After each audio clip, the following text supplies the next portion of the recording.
एक ऐसे आदमी की जिसके दरबार में विरोधी भी हाजिरी लगाने आते थे। इनका नाम था बाला साहेब ठाकरे। चांदी के सिंहासन पर बैठने के शौकीन बाल ठाकरे खुलेआम धमकी देते थे।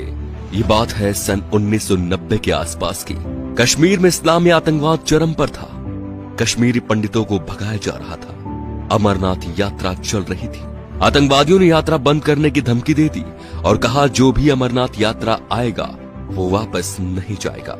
तब बाल ठाकरे ने एक बयान दिया कि हज के लिए जाने वाली 99% फ्लाइट्स मुंबई एयरपोर्ट से जाती हैं। देखते हैं यहां से कोई यात्रा मक्का मदीना कैसी जाती है। अगले दिन ही अमरनाथ यात्रा शुरू हो गई। सन 1992 में बाबरी मस्जिद ढहा दी गई तो बाल ठाकरे आपकी अदालत शो में आए हुए थे। जब उनसे कहा गया कि सुना है ये काम शिव सैनिकों ने किया है, तो वे बोले यदि ये काम शिव सैनिकों ने किया है तो ये गर्व की बात है। बाल ठाकरे का बचपन का नाम था बाल केशव ठाकरे, जो वक्त के साथ साथ बाला साहेब ठाकरे बन गया। 1980 के दशक में बाला साहब ठाकरे ने मुसलमानों के बारे में कहा कि ये कैंसर की तरह फैल रहे हैं और देश को इनसे बचना चाहिए।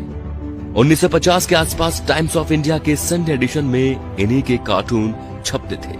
इन्होंने 1960 में ये नौकरी छोड़ दी थी। बाल ठाकरे को हिंदू हृदय सम्राट कहा जाता था। उनका मोदी की तरह बिना देखे भाषण देना लोगों के मन को भा गया। उन्हें सुनने के लिए लाखों की भीड़ एकजुट हो गई थी। बाल ठाकरे जब किसी का विरोध करते थे तो दुश्मनों की तरह, और जब तारीफ करते थे तो ऐसे कि जैसे उनसे बड़ा कोई मित्र नहीं। 19 जून 1966 को बाल ठाकरे ने शिवाजी पार्क में नारियल फोड़कर अपने दोस्तों के साथ पार्टी बनाई, शिवसेना, जो आज भी चल रही है।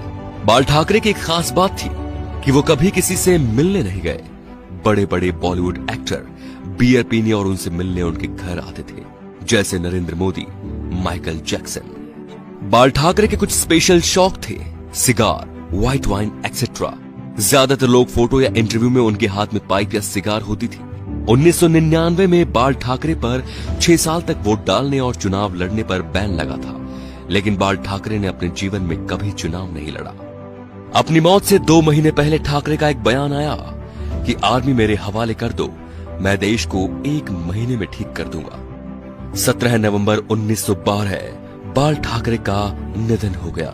इस दिन मुंबई बंद था। अंतिम यात्रा में 5 लाख लोग शामिल हुए। थोड़ी थोड़ी देर बाद एक आवाज उठती है, बाला साहेब। लाखों लोग चिल्लाते रहे, अमर रहे।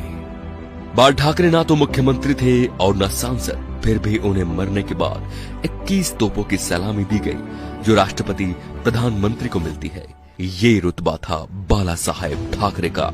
तो दोस्तों, ऐसे शेर दिल हिंदू सम्राट के लिए वीडियो को शेयर जरूर कीजिए और उनकी महानता को फैलाइए, ताकि आज जो शिव सैनिक या हिंदू उनके सिद्धांतों को भूल चुके हैं, उनके हिंदुत्व की रक्षा का संकल्प याद दिलाएं। जय श्री राम दोस्तों।